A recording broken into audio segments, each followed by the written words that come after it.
اعوذ باللہ من الشیطان الرجیم، بسم اللہ الرحمن الرحیم۔ ہمارا ٹاپک چل رہا ہے امام غزالی کی کتاب کیمیائے سعادت سے۔ آج ہم اس کا تیسرا پارٹ پڑھ رہے ہیں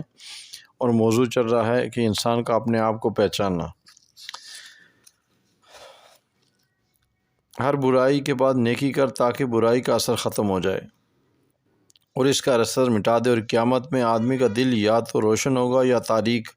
اور نجات اسے نصیب ہوگی جو روشن ہوگا۔ نجات صرف اسے نصیب ہوگی جو گناہوں سے پاک دل لے کر آیا۔ ابتدائے تخلیق کے اعتبار سے آدمی کا دل لوہے جیسا ہے جس سے روشن آئینہ بنتا ہے کہ تمام عالم اس کے ذریعے دکھائی دیتا، بشرطے کہ اسے حفاظت سے رکھے، اور اگر حفاظت نہیں کرے تو اسے زنگ لگ جائے گا۔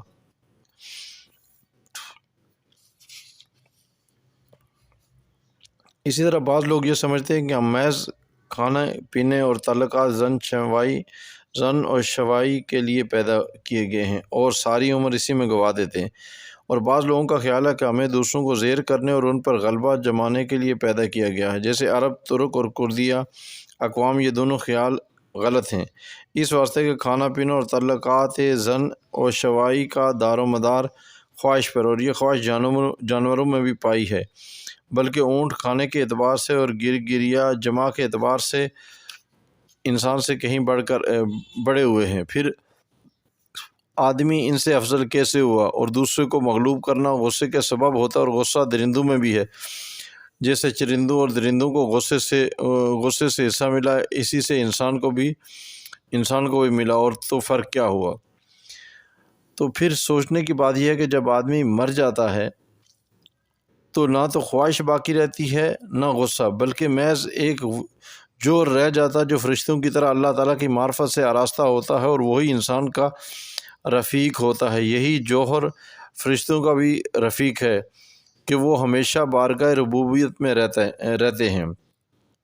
یا آدمی کے ساتھ ایک اندھی تاریک شے ہوتی ہے جو تاریک اس سبب سے ہے کہ گناہ کی وجہ سے اس میں زنگ لگ جاتا ہے، اور اندھی اس وجہ سے غصہ وغیرہ کے ذریعے اسے آرام ملتا ہے۔ غصہ تو یہاں رہ گیا، اب اس کا دل اسی طرف رہے گا، کیونکہ اس کی خواہش اور مقصد تو یہی ہے، اور یہ جہان اس جہان سے نیچے ہے، چونکہ اب وہ جہان ہے، اس کے لیے اس کا سر اونچا ہوگا۔ کا یہی معنی ہے ایسا کہ اور اس طرح دل کی دنیا کے جو عجائبات ہیں ان کی انتہا نہیں، اور تمام جسم میں دل کو جو بزرگی و شرافت حاصل ہے وہ اسی سبب سے ہے کہ وہ سب سے نرالا ہے، لیکن اکثر لوگ اس سے غافل ہیں۔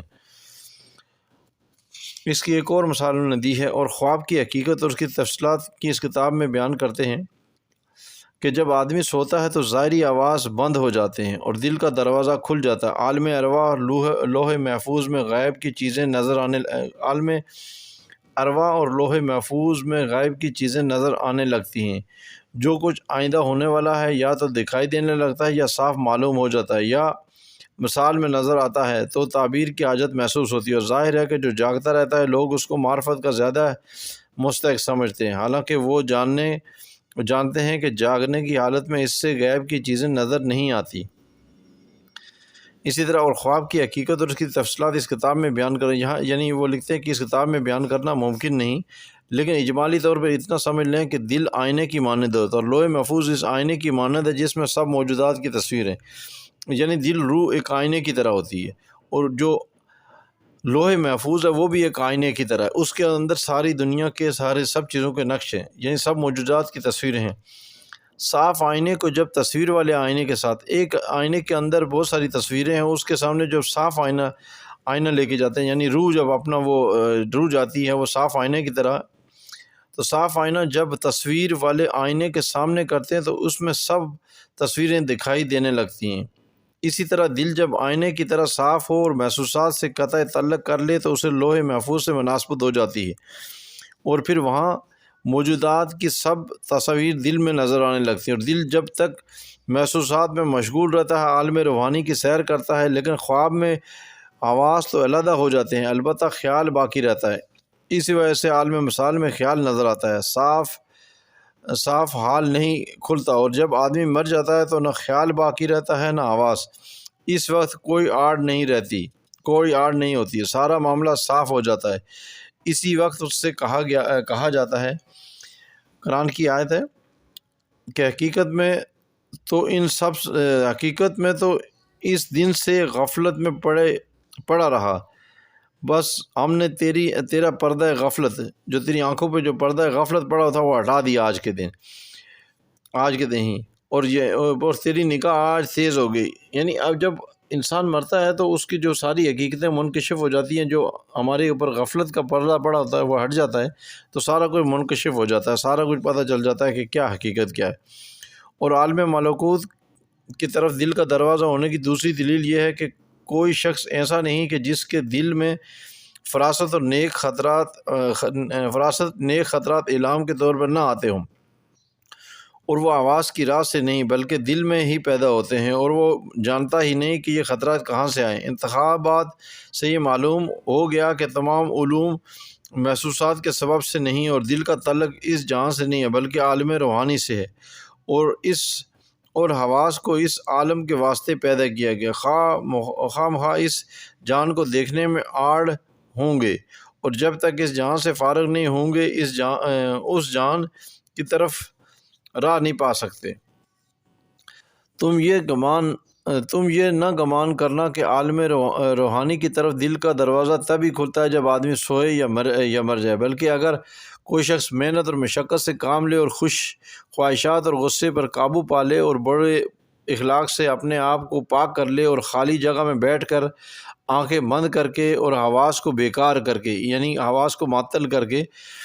دل کے عالم روحانی کے ساتھ اپنی اتنی مناسبت پیدا کر دے کہ ہمیشہ دل سے اللہ اللہ کہے، زبان سے نہیں، حتیٰ کہ اپنے آپ اور تمام جان سے بے خبر ہو جائے اور اللہ تعالیٰ کے سوا کسی کی خبر نہ رکھے۔ جب ایسا ہو جائے تو اگرچہ جاگتا ہو پھر بھی دل کا دروازہ کھلا رہے گا، اور لوگ جو کچھ بھی خواب میں دیکھیں گے وہ یہ جاگتے میں دیکھے گا۔ فرشتوں کی ارواح اچھی صورتوں میں اس پر ظاہر ہوں گی، انبیاء علیہ السلام کو دیکھنے لگے گا اور ان سے بہت فائدہ اور مدد پائے گا۔ زمین و آسمان کے ملکوت اسے نظر آنے لگیں گے، اور جس کسی پر یہ راہ کھل گئی وہ عجیب تماشے اور بڑے بڑے کام جن کی تعریف امکان سے باہر ہے دیکھے گا۔ جناب رسول اللہ صلی اللہ علیہ وآلہ وسلم کا یہ ارشاد اسی سے متعلق ہے، جس سے معلوم ہوتا ہے کہ موت اور نیند کے بغیر بھی بہت کچھ نظر آتا ہے، اور اللہ تعالیٰ کا حضرت ابراہیم علیہ السلام کے واقعے میں یہ فرمانا بھی اسی قبیل سے ہے۔ یہ پارٹ 3 آج کمپلیٹ کر رہے ہیں، تو اس کے بعد پارٹ 4 کریں گے، اور کوشش کریں گے کہ پارٹ 4 کے اندر اس سبجیکٹ کو کلوز کر دیں، پھر تاکہ نیکسٹ چیپٹر تو آپ اپنی طرف سے رہنمائی کر سکتے ہیں، گائیڈ لائن دے سکتے ہیں۔ ٹھیک ہے، تھینک یو ویری مچ، اور سبسکرائب بھی کر سکتے ہیں۔